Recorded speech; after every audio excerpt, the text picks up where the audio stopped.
पढ़ेंगे BSc part 3 solution and colligative properties में relationship between latent heat of vaporisation and molar elevation constant and the experimental determination of elevation of boiling point. First of all, I would like to tell you about the relationship between latent heat of vaporization and molar elevation constant. In last lecture, we have already derived the thermodynamic derivation of this del Tb. So, according to molar elevation constant, we will get Kb is equal to RTB square upon 1000 LV. And here R is the gas constant. It is equal to the 2 calories. And solution के लिए जो वाष्पीकरण की गुप्त ऊष्मा calorie प्रति ग्राम में अगर हम लेते हैं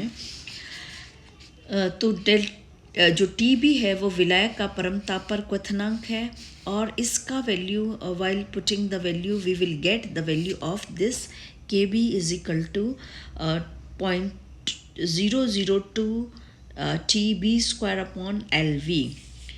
For example, for water, we have used TB is equal to 373 Kelvin and LV is equal to 537, and we would get the value of KB is equal to 0.518.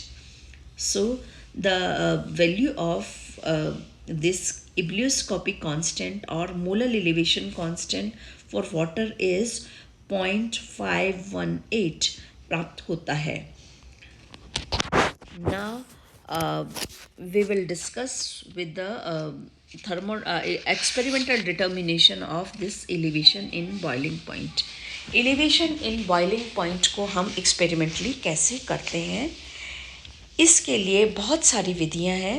सबसे पुरानी विधि बेकमैन की विधि है, लेकिन आजकल इस विधि की जगह हम लैंड्सबर्ग मेथड काम में लेते हैं. इस विधि में विलयन को उबलते हुए विलायक की वाष्प द्वारा गर्म किया जाता है, जो ठंडी होकर विलयन को गुप्त ऊष्मा देती है, जिससे विलयन उबलने लगता है. इस विधि में काम में आने वाला जो एपरेटस है वो दिखाया गया है. इस एपरेटस में एक आपका बॉइलिंग फ्लास्क ए होता है, जिसमें प्योर सॉल्वेंट को उबाला जाता है. दाब के आधिक्य से फ्लास्क को बचाने के लिए एक इसमें सेफ्टी जैकेट सील लगी हुई होती है. विलायक के वाष्प नली में से होकर आंतरिक जो आपकी बॉइलिंग ट्यूब बी में पहुंचते हैं. यह जो नली है मिलीमीटर में अंशांकित होती है तथा मध्य में एक छिद्र द्वारा बल्ब एच होता है. जो क्वथन नली के पास एक थर्मामीटर टी लगाते हैं जो 0.01 तक टेम्परेचर भी पढ़ लेता है.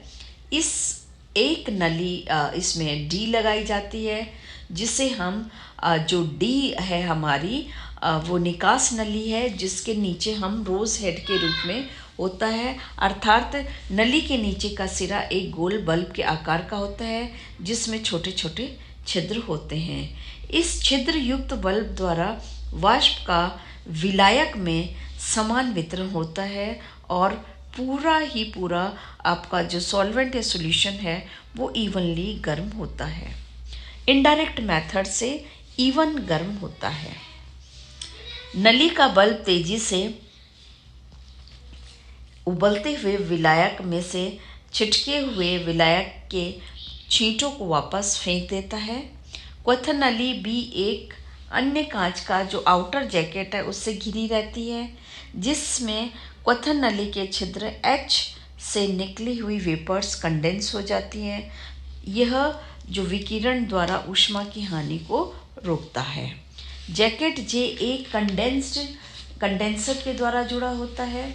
इस एक्सपेरिमेंट को करने के लिए हमें सर्वप्रथम प्रयोग में लेने से पूर्व जो हमारी बॉइलिंग ट्यूब है बी में 5-7 ml हम इसमें विलायक लेकर इसको फ्लास्क ए में से वाष्प प्रवाहित करके हम उबालते हैं. जब ताप स्थिर हो जाए तो हम उसको नोट कर लेते हैं. वही हमारे विलायक का क्या होता है, क्वथनांक होता है. अब विलायक की वाष्प का प्रवाह रोककर अर्थात रोज हेड और तापमापी को एक क्षण के लिए निकालकर अणुभार ज्ञात करने वाले जिस पदार्थ का हमें अणुभार ज्ञात करना है, जो पदार्थ पहले से तोला हुआ है, उसका वेट जनरली 0.1 से 0.5 ग्राम के बीच हम लेते हैं। हम इसको बॉइलिंग ट्यूब बी में डाल देते हैं। अब पुनः हम जो सॉल्वेंट की वाष्प का प्रवाह प्रारंभ कर देते हैं और हम उस सॉल्यूशन को गर्म करते हैं और वह ताप नोट कर लेते हैं जहां हमारा टेम्परेचर कांस्टेंट हो जाए।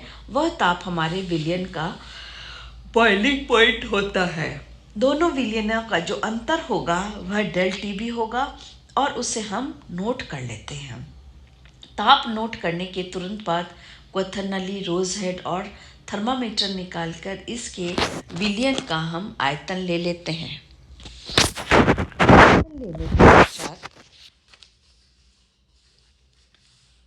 विलयन के घनत्व से गुणा करके विलायक की मात्रा W ज्ञात हो जाती है। इस प्रकार इन मानों को हम, जैसा हमने जो सूत्र डिराइव किया था, small n is equal to 1000 into K B into small w upon capital W into del T B में इनकॉर्पोरेट करके हम दिए गए हमारा जो पदार्थ है उसका मॉलिक्यूलर वेट हम याद कर लेते हैं। Thank you.